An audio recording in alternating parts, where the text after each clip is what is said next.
Isang magandang umaga. Good morning sa ating lahat. Ayan. Araw ng linggo. December 29. Ayan. Mag-update tayo guys sa ating sakahin. Ito na siya. Buhat nang iblinag ko sa inyo na kuan. Ayan, kita nyo. So far medyo maganda rin ang ano niya. Kaya kailangan na niya ng abono. Ayan. Kita nyo. Hanggang doon. Sa dulo. Medyo mahaba-haba ito guys. Kaya sa pagsasaka is sakripisyo talaga. Kailangan ng medyo kwan. Tiyaga, lakas ng pangangatawan. Saka diskarte, sabi nga nila. Ayan, tingnan ninyo. Oh. Medyo ano pa lang siya. Kung sabihin mo sa salitang Ilocano is narasay. Pero pag gumipi naman yan guys, triple to ito. Ito ang magaling gumipi kung tawagin sa kwan. Ayan, kaya lang dinadali ng manok guys. Oh.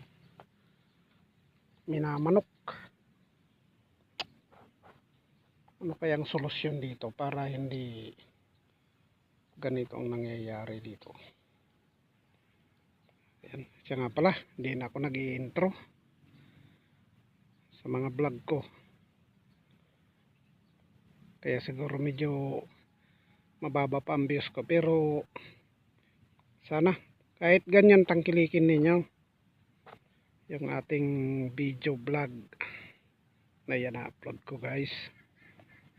Sa mga subscriber ko, sa mga viewers na hindi pa nakasubscribe dyan, mag-subscribe na kayo. Manong Lakay Assorted Vlog po nagsasalita.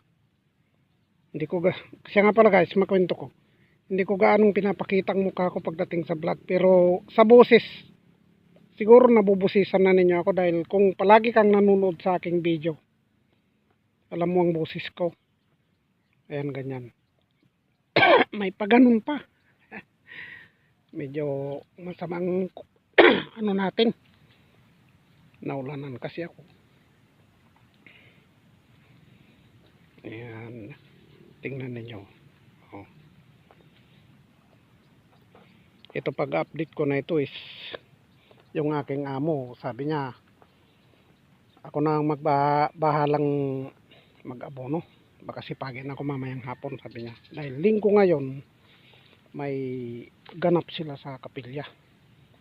Isa siyang born again Christian. Dito, Barangay Salay Chapter. Yan, tayo naman ay bibiyahe papuntang Quezon City. Mamayang gabi. Dalawin natin yung ating mga anakis. Kasi kahilingan nila na sa tuwing December man lang ay mabuo ang ating pamilya. May magaganap na konting salo-salo, kumustahan yung mga apo, dahil may mga apo na rin po ako. 4 ng aking apo.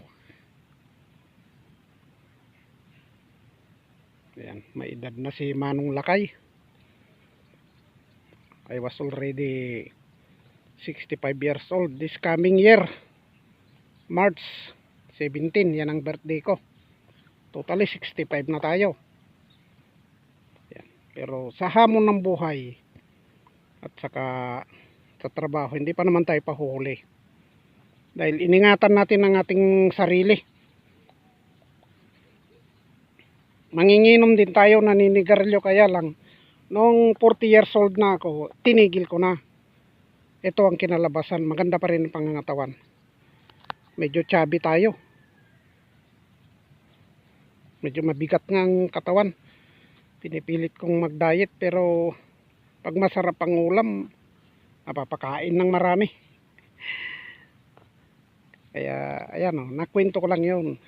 Naisingit natin sa ating kwentuhan. Pero ang priority natin po dito sa buhay bukid, magsusugot dito. Itong mga ito o, gilid-gilid. Tapos mag-spray pagdating ko. Medyo hindi na maganda ang ano niya.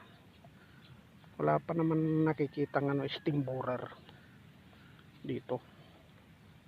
Kaya lang hindi na natin hahayaang kumapit pa ang steam borer dito.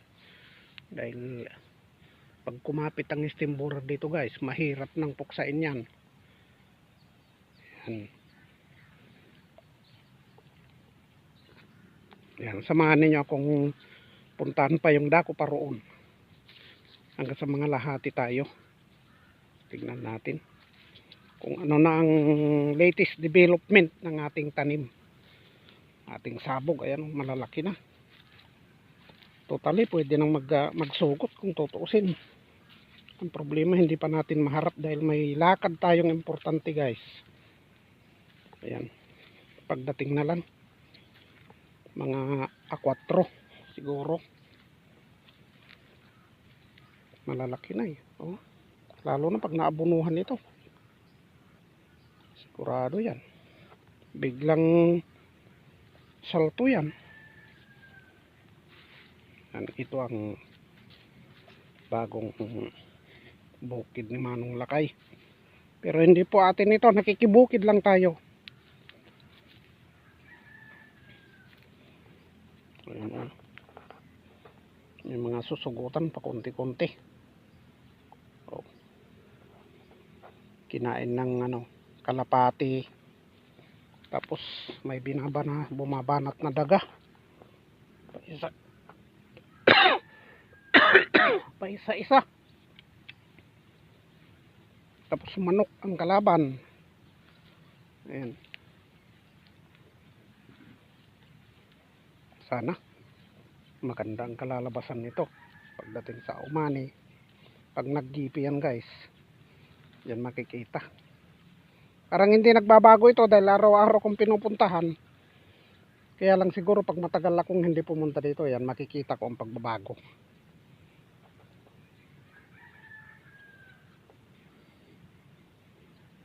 Yan. Hanggang dito lang muna tayo. Ang pagpapakita ng ating bukid.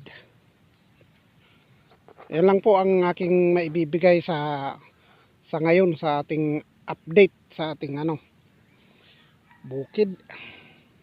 Sana magustuhan ninyo. Panoorin ninyo, mag-share kayo, mag-like kayo, mag-subscribe kayo para mas lalong dumami pa ang ating mga viewers. Kung saan man nakakaabot nito, mag-comment kayo. Saan makakaabot ang vlog ni Manong Lakay. Ayan.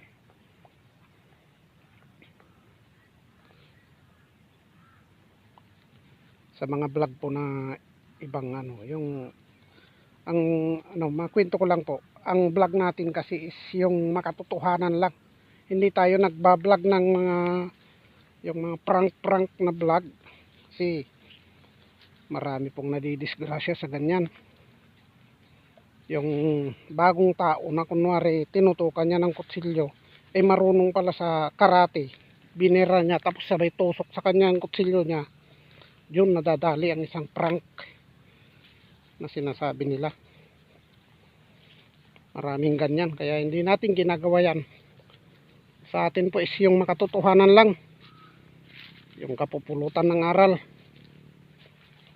Tayo naman ay hindi gaanong nakakalabas ng aurora. Dito lang tayo, kaya ang vlog natin is parang paulit-ulit lang. Sabi nga sa English, recycle lang, pero soon makakaano rin tayo. Ayan, kaya pa-subscribe na lang, pa-support, pakipindot ang notification bell, paki-share na rin para updated kayo sa mga marami ko pang videos na ibibigay i-upload para sa inyo. Habang kayo nagpapahinga, panoorin ninyo para mapaglibangan ninyo, kapulot kayo ng konting aral. Ayan siya nga pala guys, dito ang source of water namin oh. Ayan, nakabara lang dun sa kabila ito, kaya walang tubig, pero napakaganda ng tubig dito. Kung ang tubig ay binuksan yan, sa akin ang unang tubig kung ibubukas ko ito. Ayan, kaya napakaswerte natin. Ayan, hanggang dito na lang. Manong Lakay Asorte Vlog po. Gumagalang. Nagpapasalamat. Late Merry Christmas in advance, Happy New Year sa ating lahat. Wala po akong sinisino, subscriber, basher, kung viewers, ayan, yung hindi pa nakapagpanood, panoorin ninyo. Nagpupugay, Manong Lakay. Ayan. Bye bye.